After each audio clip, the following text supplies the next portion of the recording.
Welcome back to another episode of Father Time with De'Meco and Blair, a podcast where dads talk about balancing fatherhood, relationships, careers, and passions. I'm De'Meco, the resident dad to a wackadoo toddler, and this week, baby girl's putting together sentences. Ooh, yeah. And she's identifying things. Like I sent you a video earlier this week. She identified what a duck was. Yeah, she was she knows that. Fuck. Yeah, exactly. Inside joke. And I'm your player partner, host of the most, your cousin Blair, aka Sir Winnie. And I'm the father to a 7-year-old artist who won a competition at school. So this is her second grade.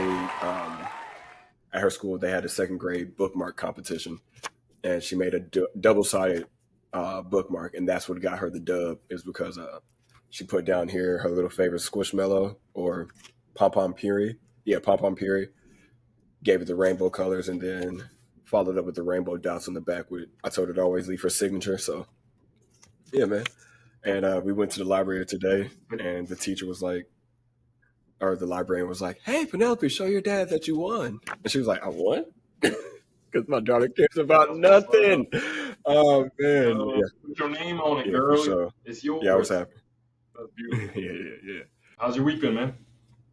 I mean, at the time of recording, I know you knocked out a few tests. Yeah. About that. So hopefully by the time this drops, I will be completing my practical, and then preparing to get up out of barber school. No, man, the week's been good, dog. I really can't complain. Daughter's back in town. Her mom and her mom's boyfriend got back in town safe from being out of town, so it's all good. Wife and I are doing great. Dog's safe. Niggas in the room snoring right now. What about you, bro? How's you and Kate and MJ? Should we good, man? Yeah, I mean, there's a little bit of a hiccup with the house. Ooh, yeah, construction issues. So it's more of a timing issue. Like our lease ends at a specific time, and it's like right up against the time when they're expecting to complete the house. Ooh. But the house still needs to be like inspected, appraised, all like once it's completed, it's still got to go through its due diligence. Yeah. So we might have to hunker down in Downers Grove for a little bit with the in-laws. But hey, we ain't paying rent, which is, I guess, a plus. Semi-plus, yeah. Semi-plus. Bittersweet and then plus. Shout out the moving company that doesn't charge for storage if you don't have an end spot. They don't charge for storage 1 month. And I was like, damn, that's perfect timing. Sounds great. Yeah, we'll probably hunker down in the burbs. If not, we'll spend some time at the family lake house, the family compound up in Wisconsin. That just sounds so fucking bougie. It's not, but it is. But it just sounds it, my nigga. The family lake house. Yeah, the family lake. Lake Minnetonka. Why don't you purify yourself in the waters of Lake Minnetonka? Good. It was a landslide victory. Game. Blouses. Yeah, from the waters of Lake Minnetonka. Game blouses. We'll probably spend a couple weeks up there. There is a little 9-hole or like muni up there, so I've never played there for as long as Kate and I have been together. I'm playing there this summer. There you go. For sure. There we go. Maybe get some content. Always good. Yeah, I was like, good content. Always good to hit a new course, man. The new, bro, I don't know, man. Hitting new courses is a dope challenge. It tests your will to play golf if you don't know the layout. You know what I'm saying? Like if it's like, because I've like raw dog courses. Like went to Middlefield, never played it before, didn't look at the layout, and was like, y'all take, like, can I take a card out? He was like, yeah, that's all I needed. If I can get a card, I can find my way around that bitch. But yeah, man, I lost my keys that day as well. So Middlefield, you owe me a spare Nissan key. So as I was going through and thinking about things, I think when, like, all right, so when Penelope talked to you earlier today before we got on live, she kind of told you about like her little feeling, like her saying or what she said today at school about how on Fridays her dad does podcasts, and it's pretty much her podcast.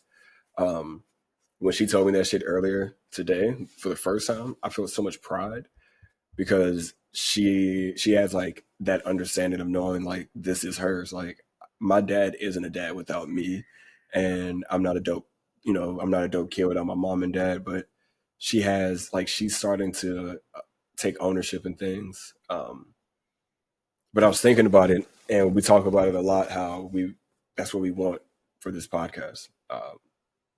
Outside of the podcast being something for our guests or for the community to have, which appreciate you guys. Love you guys. Shout out to y'all. But we wanted this to be kind of like something for our daughters to reflect on or look at and be like, oh, this is my dad at this moment in life. Where can you kind of put yourself in a position to like have that thought of where I'm sitting at currently at?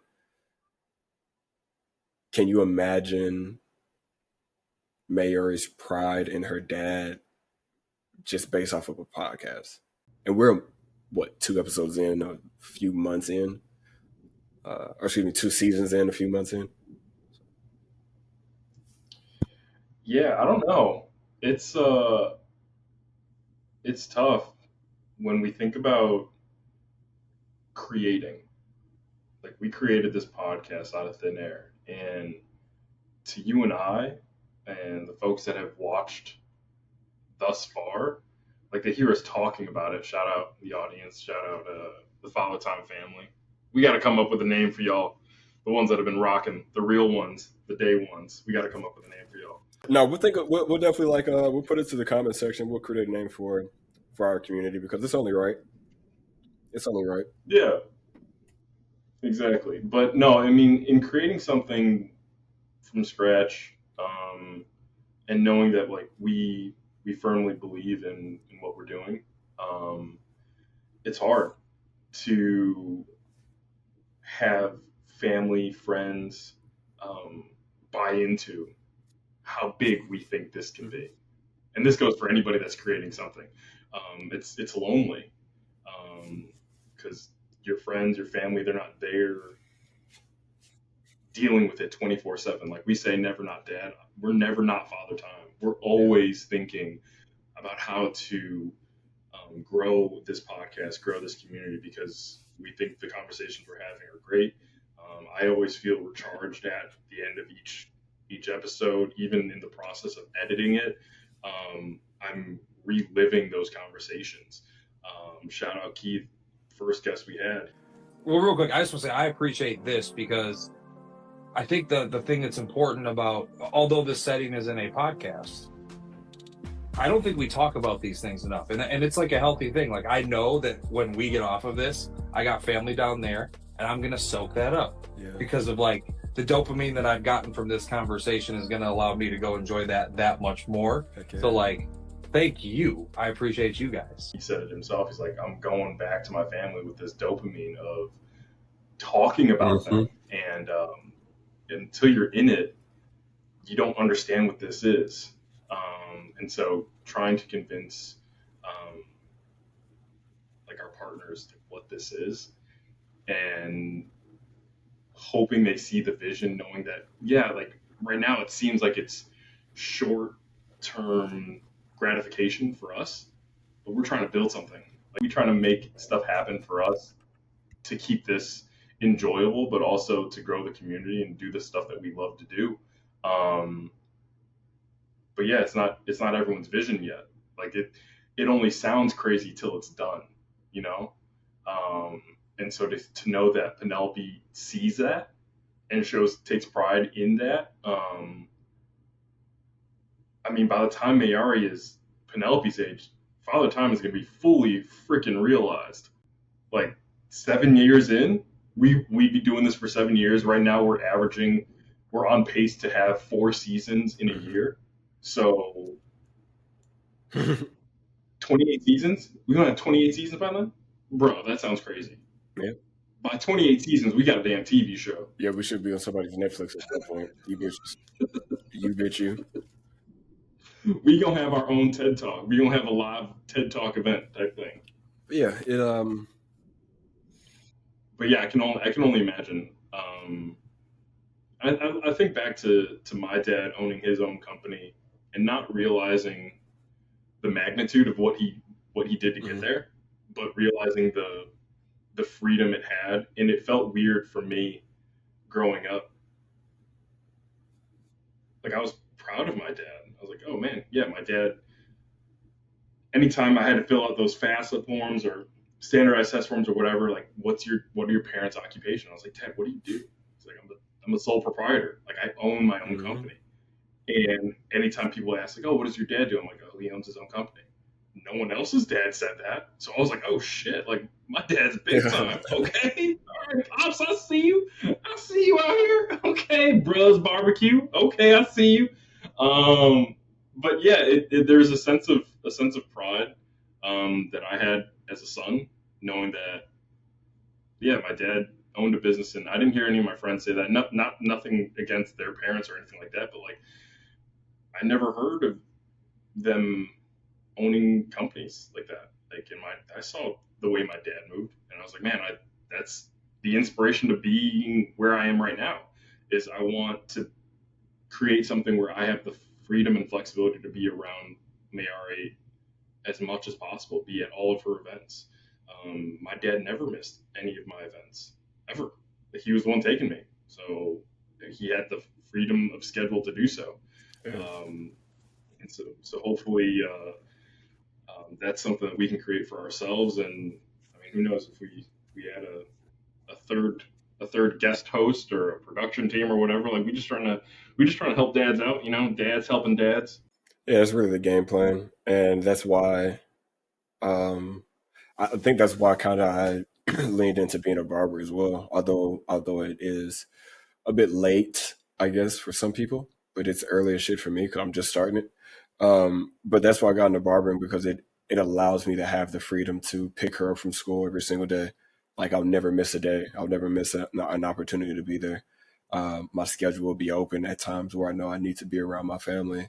I'll have the option and the opportunities to make a decent amount of money in a short amount of time.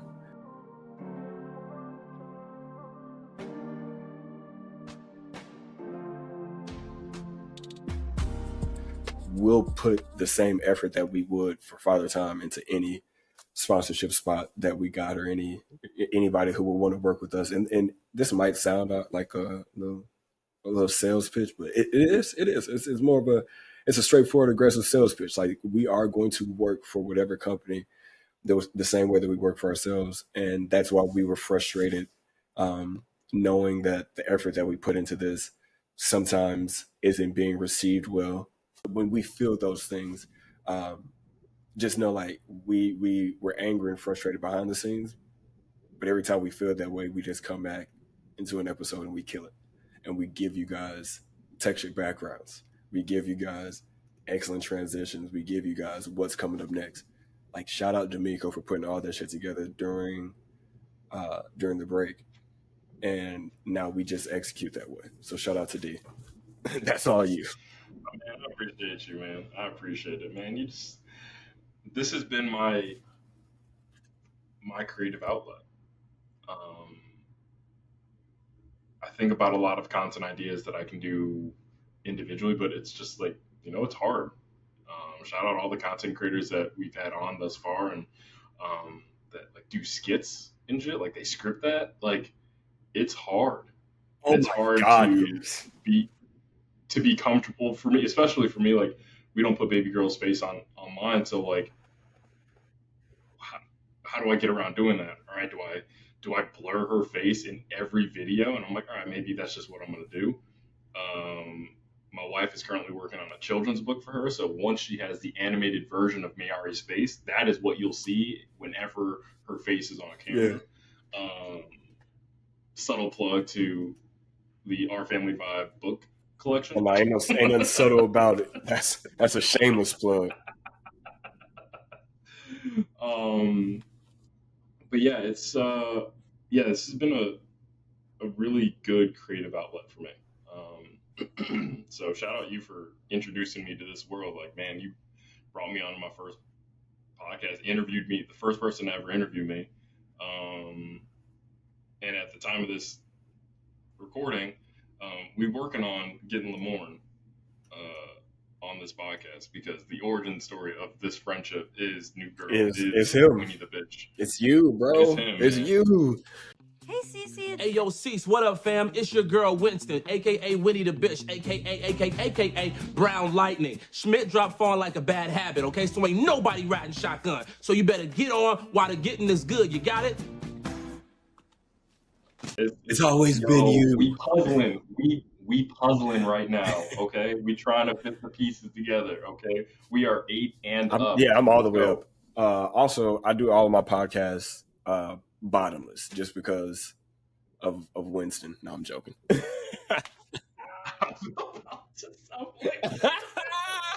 Don't stand up too quick. Like, God, that's why the camera only goes so I got the camera right at junk level for the people who aren't listening or who aren't watching. Excuse me. Yeah, man, this is fun. I've not been dedicated to this, like a creative process like this since I started wanting to write my first, like when I wanted to write, not a book, but I wanted to write like a screenplay. And I was like, oh man, like I'm gonna sit and dive into creating characters. All right, what's this person's favorite color? What's their background? Like, why do they walk that way? So I have hella detailed characters for a show. And the more we meet people and the more we interview people, the more I can add to these characters and create new characters or create new scenarios. What was your one creative? Because I know you talked about it before. You growing up, you just wanted to be that military man. What was the one creative, I guess, like goal or thing that you were good at as a kid that you kind of can see yourself doing now in this process? So I didn't really have a creative outlet as a kid. My creative outlet was golf. So I got imaginative that way, thinking about shot shapes and stuff like that.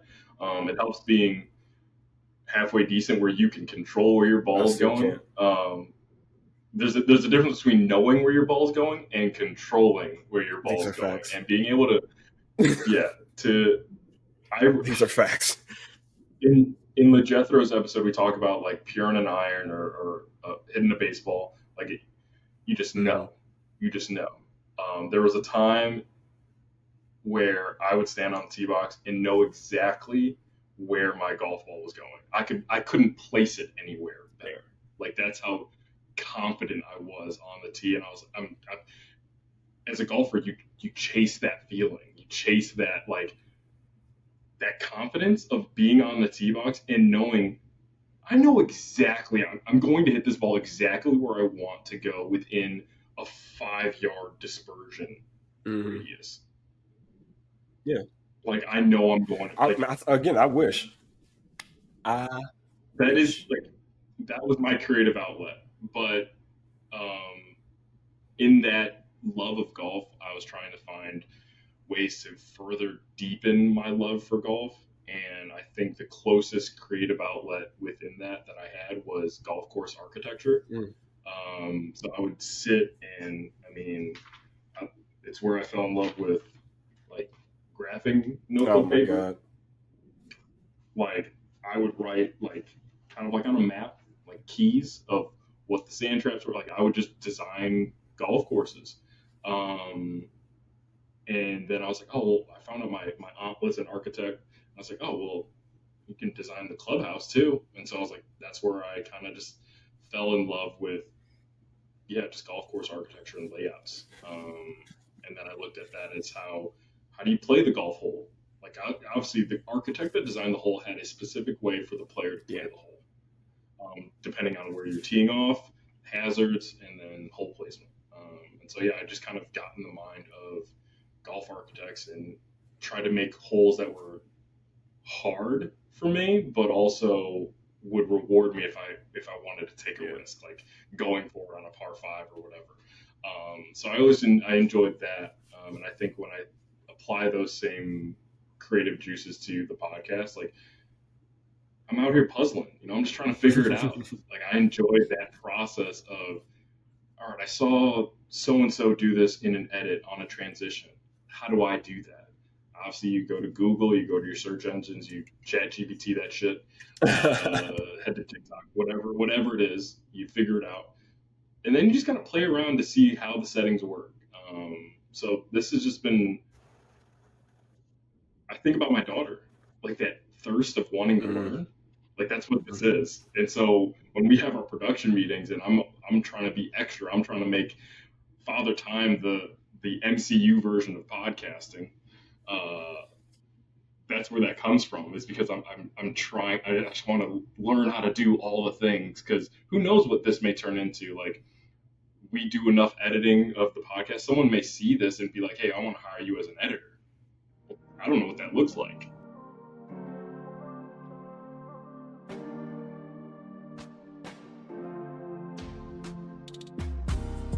What I wanted to ask you, as you were talking about that, and you kind of touched on it a bit when you were saying you kind of feel like you think about your child, you think about Mayari, and you have that like thought process of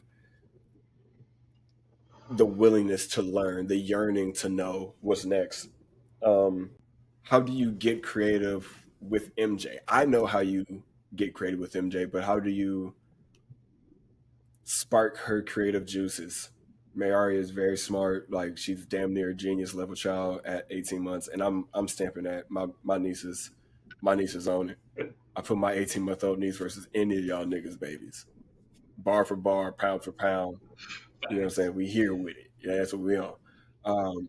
They not like us. Wop, wop, wop, wop, wop. May fuck them up. But no, like, what are some ways that you get creative with baby girl? And try and push her creative juices towards anything. It's hard. It's trying not to get in the way. As a parent to a child this young, I can't create those borders to spark creativity. Like, she's gonna have her own creative style. I have to let that be. So my biggest thing is she's going to explore the world the way that she's meant to explore the world, like, if things are in her way, like, she's got to figure out how to like climb over them, or figure out, like, it's the problem solving portions of it.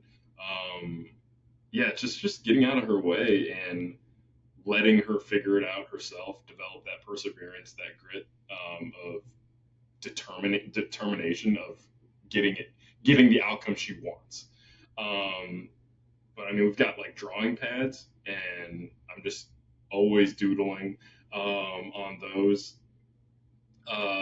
She's obviously in that stage of copying, so like, I'll just start drawing on a piece of paper or whatever, just to kind of show her, like, hey, this is a pen, or this is a crayon, or whatever. This is what it does, and here, do what you do with it. Yeah. There's nothing, like, I can't do anything with that right now. It's a lot of the word associations and identifying things, and so I'm just going around the apartment, like, oh, puppy. Oh, if there's a picture of like her mom, like mama, like those things where she's making those connections for herself. And then we'll give her, like, she has her own little like kitchen set. So like, we'll give her vegetables, like if we're cutting fruit or whatever for her lunch or whatever, we give her those things that she can do safely, where she's feeling a part of the family and contributing. But it's that exploratory sensation for a kid, like, I'm excited for the summer when we go to the beach and like we can build sandcastles. She's actually, you know what? She's gotten really into, like, I don't know what type of blocks they are. I'll find a picture of them somewhere, but like, they're not like Legos, but they're like building blocks of some sort that like peg together. She fucking loves those, but then I also love those because it feeds. I'm over here building golf clubhouses. Like,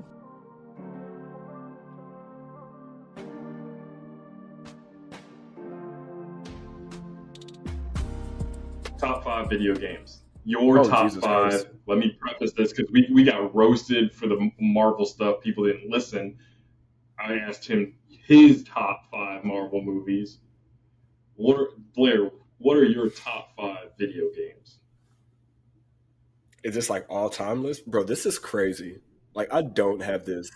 Like just like your top 5, like you could play at any time. You just love to play. NCAA 14, NCAA football 14. Any 2K. I mean, although they're whack as shit, I just like the animation style of basketball. So hold on, I would just say any sports game, right? Basketball, football, baseball. That's going to be one by itself. That's one for you. That's one game. Got it. 5. Okay. Sure. The first game that got me into gaming on the computer, which is League of Legends. I fucking love that game. Haven't played it in a long time, but I like it a lot. Mortal Kombat on the Sega Genesis, just because that was the original game me and my brother used to fight to, like on the daily. Used to like scrap. How you settle Yeah. We used to fight on there and then fight in real life. Turn into real feuds. Then the game get taken away. Speaking of a game being brother. Noob Saibot is one of my favorite characters, bro. The original Sub-Zero Bihan, when he died in Mortal Kombat and then was taken to hell, resurrected, he came back as Noob, the shadow character. He's one of my favorite. So Mortal Kombat, League of Legends, any sports titles, that's 3. Give me the original Pokemon on the Game Boy Advance, Game Boy Color, whichever one you rocked out with. And I'll go with more of a modern title, and this is because I'm like over the top on it right now. It's Dead by Daylight. I like that horror style game. Dead by Daylight's pretty dope. Nah, somebody gonna kill me for that. I know you're gonna kill me for that, but I'm good. Say less. Who cares? It's your list. It's your list. That's what's up. Whoa. Hold on just a second. Before we dive any further into the episode, we got to take a quick moment to thank you, the amazing Father Time family, for tuning in. We seriously appreciate you hanging out with us and exploring the wild world of fatherhood as we try to balance it with relationships, careers, and passions, and all the glorious chaos that comes with it. Now, if we discuss something today that sparked a question or maybe even a personal story you'd like to share, don't be shy. Drop some knowledge in the comments or slide in the DMs. We'd love to hear from you. Oh, and be sure to follow us at FatherTimePod on all social media platforms for exclusive content, behind the scenes, and much, much more. You won't want to miss it. And while you're at it, be sure to hit that subscribe button if you haven't already. We wouldn't want you to miss out on a single dose of Father Time wisdom or laughs. We try our best. All right, that's enough from us. Let's get back to the episode. Peace. Give you my top 5 video games. Do you have 5? I didn't know if you did. I mean, not to the extent that you have. I mean, I'm not lumping all sports games in one category. I'm gonna list up my games. So I got, for nostalgic purposes. Damn, I don't have a list of 5, so I'm just going off the top of the dome here. Actually, top because for nostalgic purposes, Family Connection, Crash Bandicoot. Oh, yeah. So my grandma, shout out my Lola, she had a video game console before I did. So she had the Super Nintendo, and then she went from Super Nintendo to PlayStation. Oh, Lola was on it. And so Super Nintendo, yeah, so she had the Super Nintendo, so she had obviously Super Mario, Donkey Kong, any of those games that were on there. And she would not move on to the next level of whatever game she played until she got all of the gold coins or all the things that you could get. Like if she didn't get 100% completion on each stage, she didn't move past. Granny was a completionist. Yes, exactly. And so fast forward, Crash Bandicoot comes into play, and it was just the first game I remember watching my grandmother play.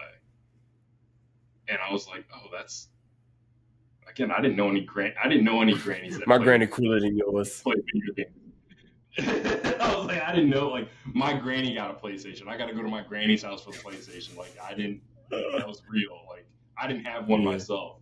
So yeah, Crash Bandicoot is probably number one. Number two, Mario Kart. Mario Kart. That was shout out my days in the barracks of West Point.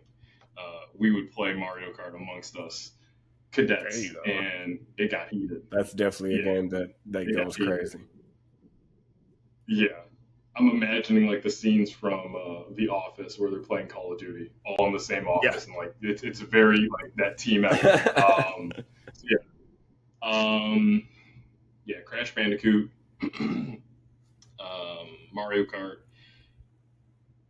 I'm gonna throw in either 05 or 06 FIFA when Brazil had Ronaldinho. That was like my first introduction to soccer.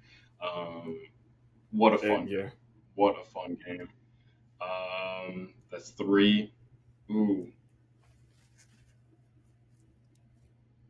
I could go 4 and 5 on basically the same style of game. Go for it. Do that thing, shout. No, you know what? 4 is NFL Blitz Oh, good God. with Ray Lewis, and like anytime you switched a player, they got jacked. Yeah, that was a fucking game. Oh Yeah. man, that was the game. And then 5, I'm gonna feel bad for not putting like a golf game on here, but I don't really care. But no, number 5, it's gonna be a tie between NFL Street and NBA. See, that's why I said it's so many sports titles. All 5 of mine could have been sports titles. I could have went WrestleMania 2000, the Black Box, NFL Street, NBA Street Volume 1. I could have Yo, who is your NFL Street team? Atlanta Falcons. You get Michael Vick. What? What? Nigga, use Michael Vick back there, cuz. Prime Vic. Yeah, that's baby Prime Vic back there, cuz. That was a whole Ferrari on a football field. Nah, yeah. Did you ever throw the ball? I don't think you ever threw the ball. No, you no need to. No need to. You threw the ball to keep people honest. That's what it was. He was like a coach in that sense. Yeah.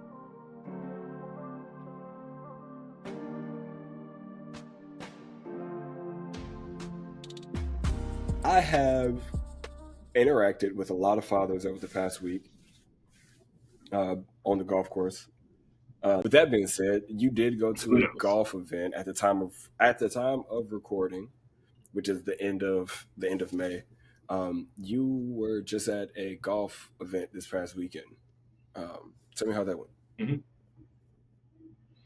It was dope. Shout out the Black Fathers Golf Group out here in Chicago.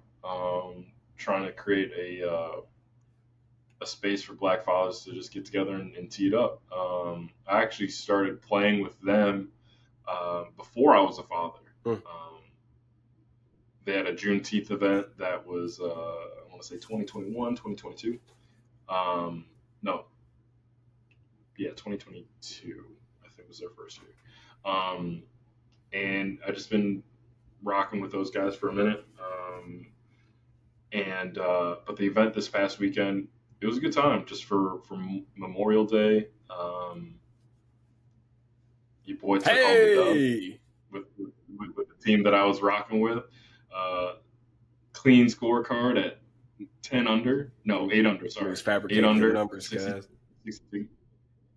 No, clean scorecard. I saved that thing too. I was like, that's a damn good scorecard. That's a damn good looking scorecard. Yeah, slow start, but yeah, we started rolling off the birdies, and I told myself, you know what, I'm not gonna drink. I'm just gonna smoke on the course and just enjoy myself. And shout out my boy Ty.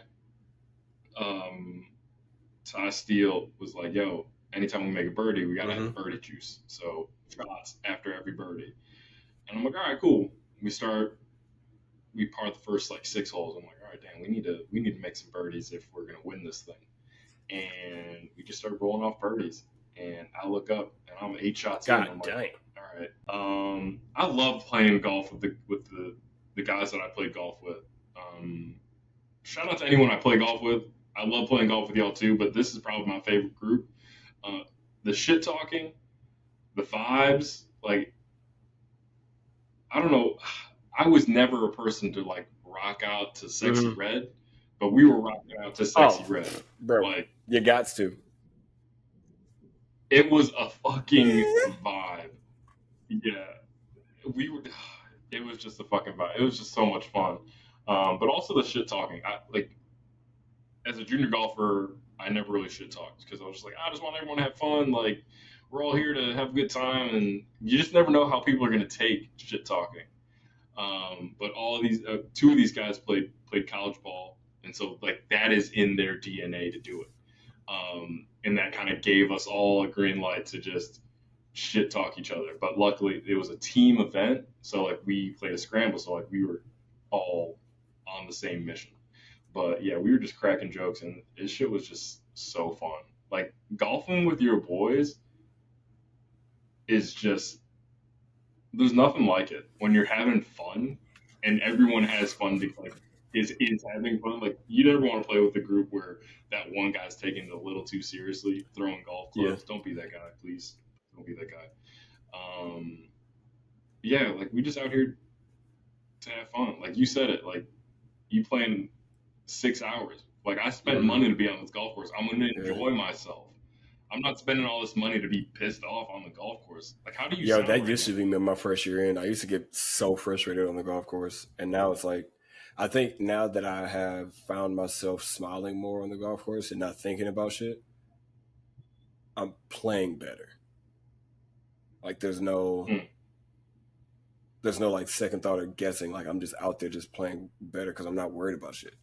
If you play golf with me, just know I'm bringing you a gift, okay? I brought everyone in my group a J.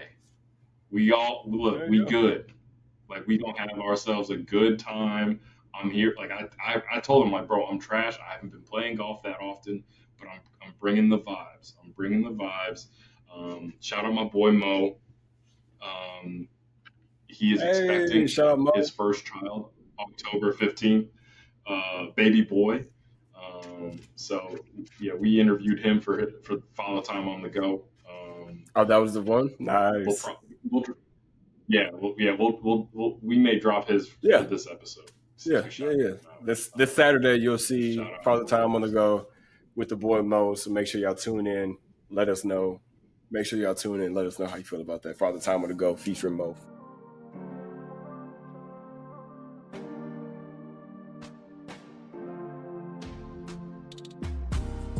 On top of us trying to create actual meetups and tangible things, we want to be able to highlight some of the amazing fathers that we know on a personal note that we've come into contact with, or even who follow us right now. We want to be able to give you guys the same flowers that we're giving whole guests. So be on the lookout for all the merch and the ideas and the changes and the updates that we got coming for you guys, because it is a lot and it is coming, and it's not without you in mind. And without the growth of the podcast in mind, for sure. And then also I want to talk about the group of dads in Texas that you kind of brought up to me. We need to be reminded as men that our worth is not in our labor. On most days, when I look in the mirror, I am everything that my father regrets about himself.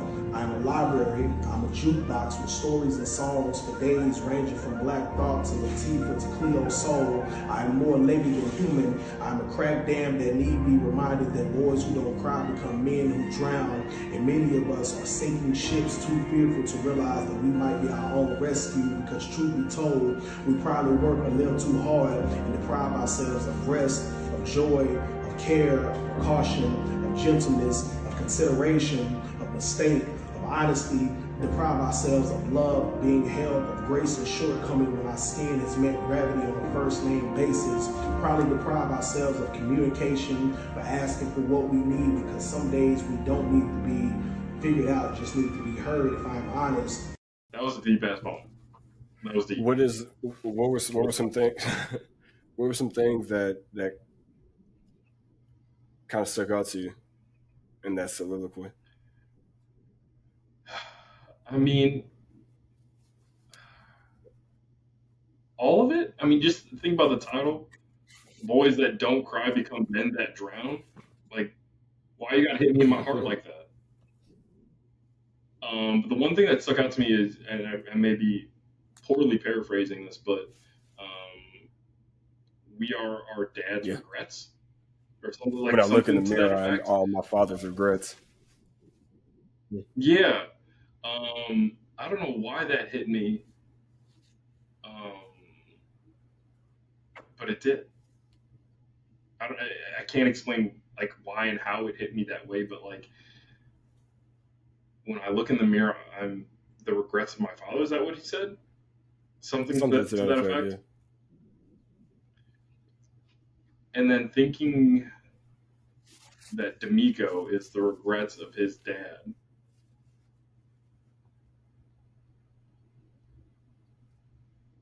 Like everything he wanted to be, maybe. That's how I took it.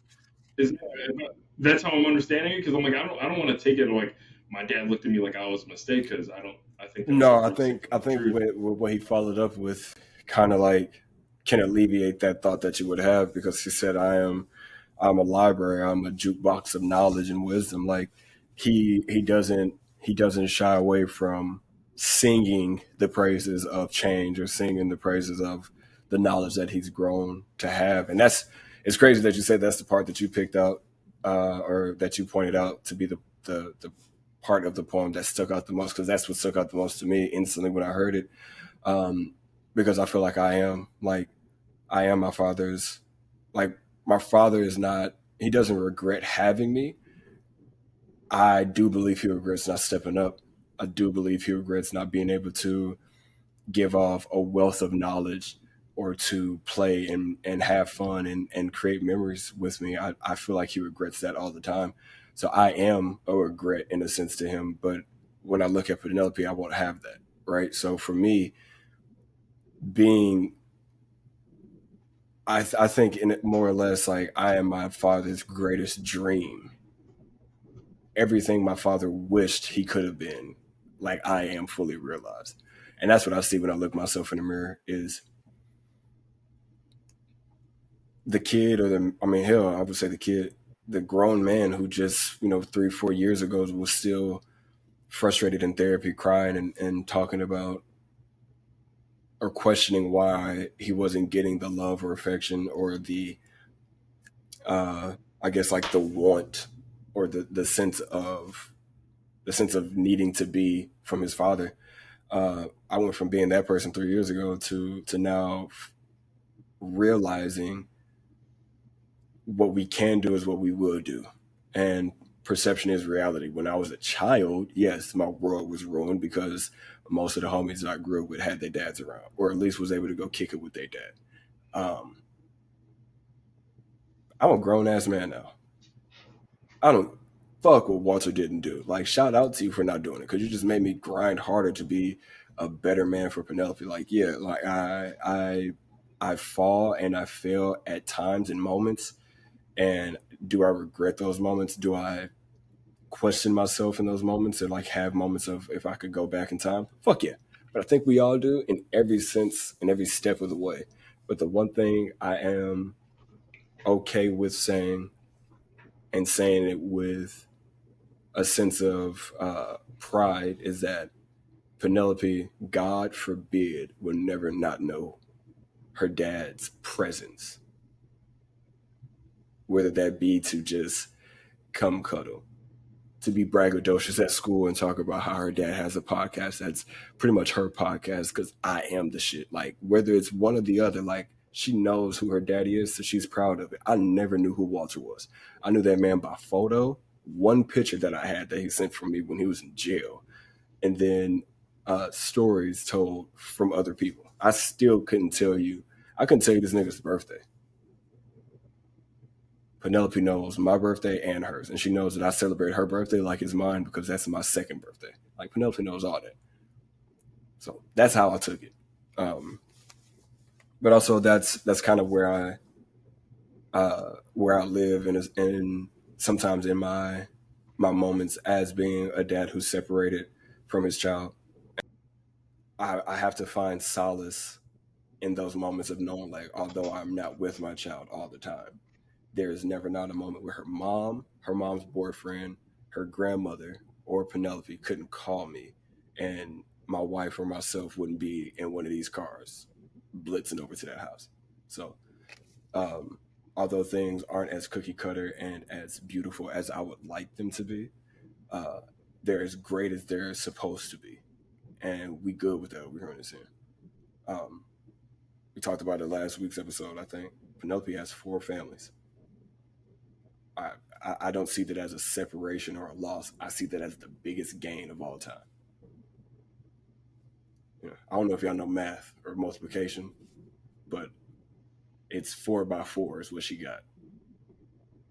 Well, not even, because it's, if you really break it down, it's my mom and dad, then she has her mom and dad, or her grandma and grandpa, and then she's got grandma and grandpa on my side. And then she has that same multiplication on each fucking side. Like Ryan and Alma both have parents who are in their lives. So like it's just the web of love that she has is infinite right now. So yeah. When what you were talking about like the love she has, she'll never not know that, and she knows her dad's birthday, she knows her birthday, all those things. I was shout out to my number one fictional father, Mufasa. The whole remember who you are, that he lives in you. You're never not with Penelope. 100%, yeah. Like any of the conversations you have with her, and we've had this conversation when we found out that your love language is words of affirmation, especially from your daughter. You pour into her cup. That's in her. She will always know that. She'll never not know the love of her father, and it's in there. So as you were talking, I was like, man, all right, Penelope, this is from your uncle De'Meco. Your dad loves the crap out of you, okay? Like when you watch this, he loves you so much. It's hard for me to believe that she'll never not be able to tap into that. And I say that as a dad, but I say that also as a son. I'm always tapping into those long car rides with my dad, good, bad, or indifferent. I'm always tapping into those are like partly a guiding light for me. And so that's one thing I hope for myself is when I'm dead and gone, that Mayari can tap into that. And that's another reason why we created this podcast. We was like, all right, well, we're in a digital world. You can't hear a picture, so you gonna get these life lessons. You know what's crazy? What just popped in my head, dog? You know, like there's the Hall of Fame, and you get a bus. Like in the NFL Hall of Fame, you get like a head, and for all of time until the world burns over, people will be able to go and see that bus somewhere because it's a statue, and statues don't die. Like they just get taken down. This is a statue. This is a living, breathing monument. Whether it's this moment in time or whether it's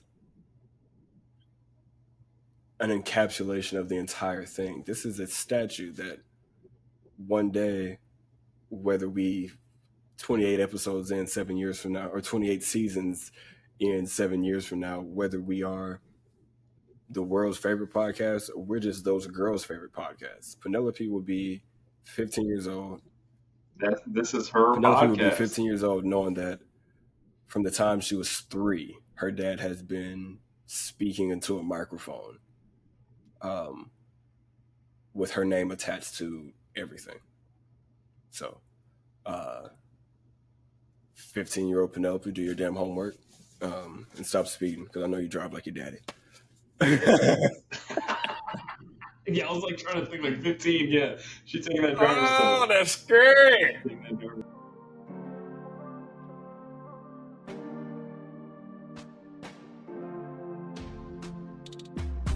All right, so we just found out by the time of recording, we just found out that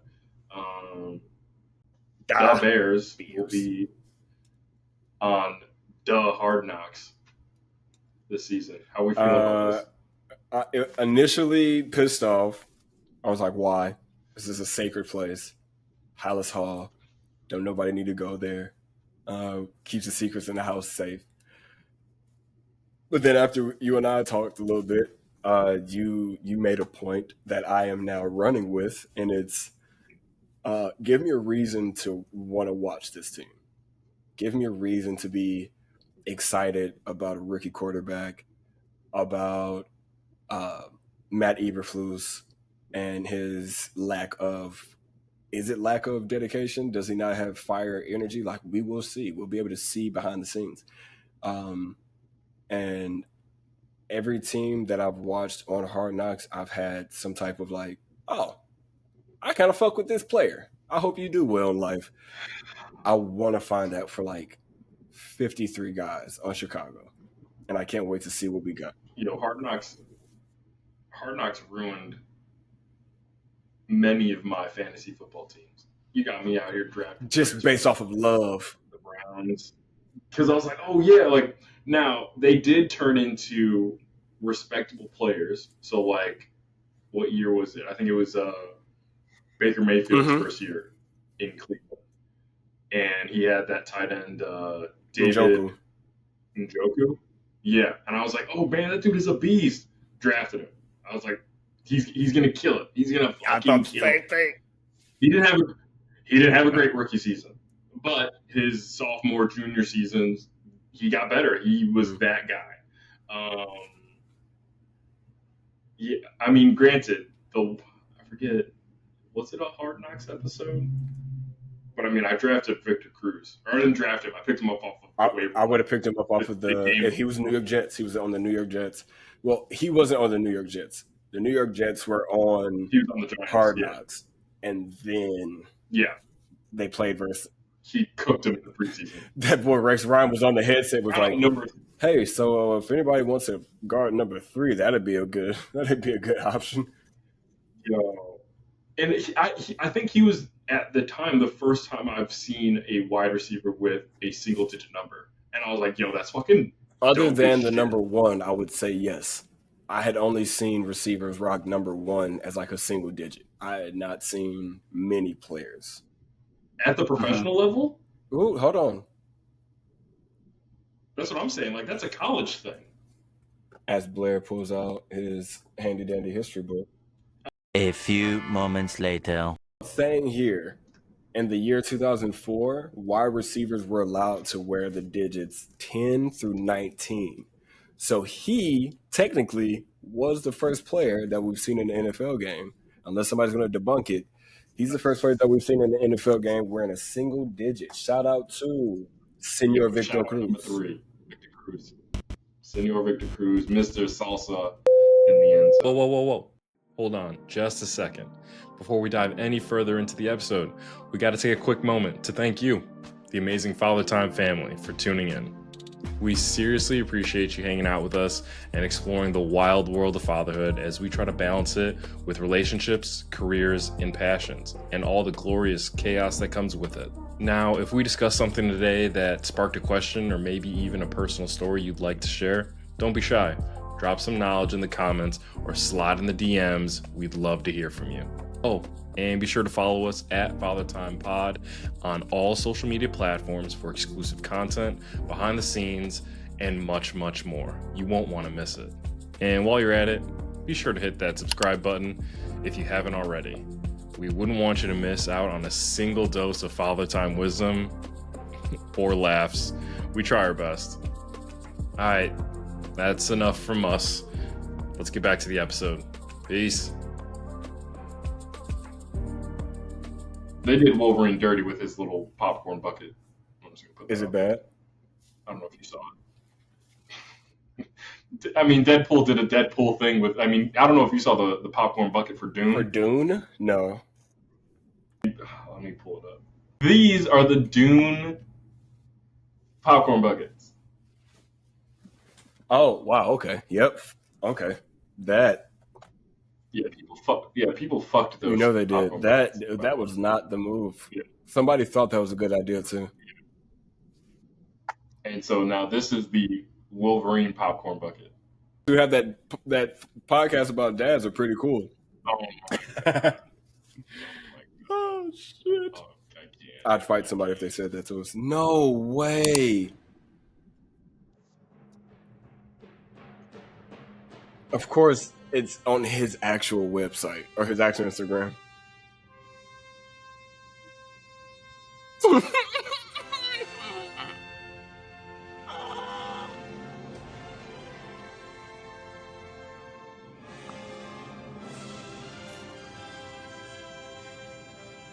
All right, guys. So what we're looking at, if you can't find it yourself,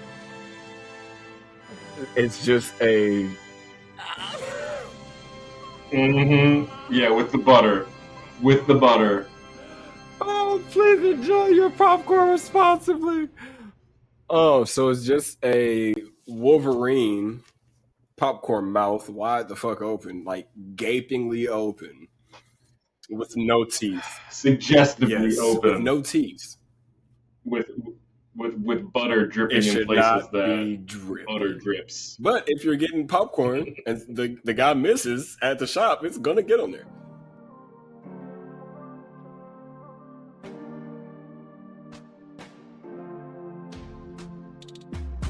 I got a question. It's not. I'm doing all non-fatherhood questions. Yeah, this is the first time father time for us is legit us spending father time Just the way us. we want to spend father time, and that's what this is. This is to highlight the fact that this is not just about Talking dad dads. shit. If you are a dad, if you're a dad or expecting dad, great, awesome. Welcome to the club. We're here for you. Give us your questions. We got you. If you're not a dad, this is just a conversation. We're just talking about shit. Like, we got hot takes or whatever This is it how is. two Like, dads want to spend the time that they're not locked in on being parents. Our wives have allowed us, our beautiful wives have given us the grace and the space to have a couple of hours a day to ourselves, and this is how we decide to spend it with each other.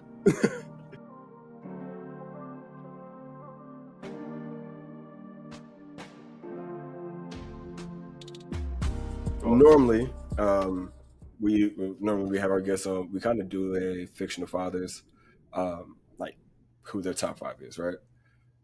De'Meco, who are just like two or three like fiction of fathers you're surprised so far hasn't made people's list? I mean, the top one's gotta go, my man, Oscar Proud. It's gotta be Oscar Proud. Yo, it's gotta be him. Yo, dude is a hustler. And what an iconic show. Like, the Proud Family intro, like, that's a fucking Proud pop. family. What? Yeah. Destiny Shot. Yeah, I mean, yeah, bro, that was a fucking vibe. Another one, we've kind of talked about the movie, but Coach Carter himself, Samuel L. Jackson. Now, obviously, he is a father, but he is a surrogate father to all those boys he coaches. He's providing fatherly input and motivation to all of them. I'm surprised he has not been mentioned. And if I had to pick another dad that I'm surprised hasn't been talked about yet, I'm gonna say Ron Weasley's dad, Mr. Weasley. From Kim Possible?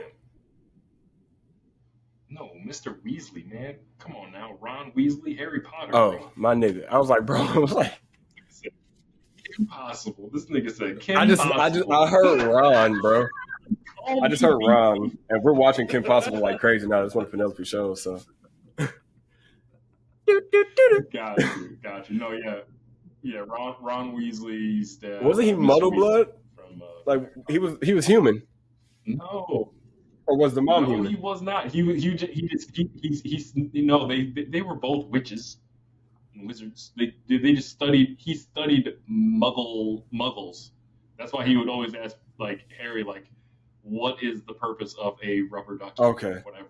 Like he was he was a cultivator of. This is going to be the moment where I think we flip it on his head. I didn't watch Harry Potter growing up. I was gangbang. Bro, then how did we get here? Because you asked me like, yo, what house were you in? And because I played the game. So I thought you actually. Oh, Casey, I'm thinking you. No, see, I'm playing the game, which is like the game. It's supposed to be talking about like the very beginnings of Hogwarts. Like you start off as a Hogwarts Legacy. Okay, so I'm also playing the game. Okay, what's your favorite part of that game? Hufflepuff. Just because you can go to Azkaban. You can go to Azkaban. Yeah. What is your wizard's name? Let's hear that. This is gonna be funny. What is your wizard's name? Oh, I can't wait to tell you mine. Did he do that? Just like that. Did he do that? That's his name. Like, no, did he? It's spelled, or did he? Like, Puff Daddy did he? But I made this character before I found out all the nasty shit he was doing. So, did he? But the name that no one says. But no, the name Did He Do That comes from Impractical Jokers because they have their they have like a phone call thing where like they have people come into a waiting room and then they name off all these like stupid names, right? Mm-hmm. And one of them was Diddy. There's like, Diddy? Is there a Diddy here? Did he do that? So my wife and I say that a lot. But now we say, did he do that? Did he did that? Did he did that? But yeah, what about you? What's your favorite? What's your wizard's name? Oh, fuck it. I see your face. I'm ready. Oliver Blackwood. Blackwood? You said Blackwood because you're black, right? Yeah, it's black penis. Penis. He said it because of penis. No. He said because of penis. Come on, grow up. We're all children here, huh? Okay. Yeah, grow up, Blair. I chat GPT'd a wizard name because I was like, I was just curious. Dude, Oliver Blackwood. It sounds like it's somebody's name in the game already. Yeah, and that was you. That's awesome. And that was me. And I might have to update my character because this was when I still had a damn Soul Glow Jerry curl. That's the hair of this. Yeah. You got to get the baldy. Go ahead, perpetuate the right. Yeah, I'm gonna clip a picture of my wizard. Yeah, dude, I will send you one, and we can put my wizard in here too. Like it just covers our faces. That'll be the thumbnail. All right, there you go. That was at least a shot. Well, guys, as you all know, and as we say every damn episode, we could have talked, and we will talk for hours after this. But we appreciate you guys for tuning in, listening, watching, and taking the content wherever it is that you do take it. We are on all streaming platforms. Follow us on Instagram and leave us a subscription here on YouTube. Let us know who your favorite fictional father is and what your top video game is, or your favorite video game of all time, right? We would love to know. Make sure you tell somebody that you love them, because we love you. I'm your play partner, host of the Most Your Country Cousin. That's my brother De'Meco. We love y'all, man. Peace.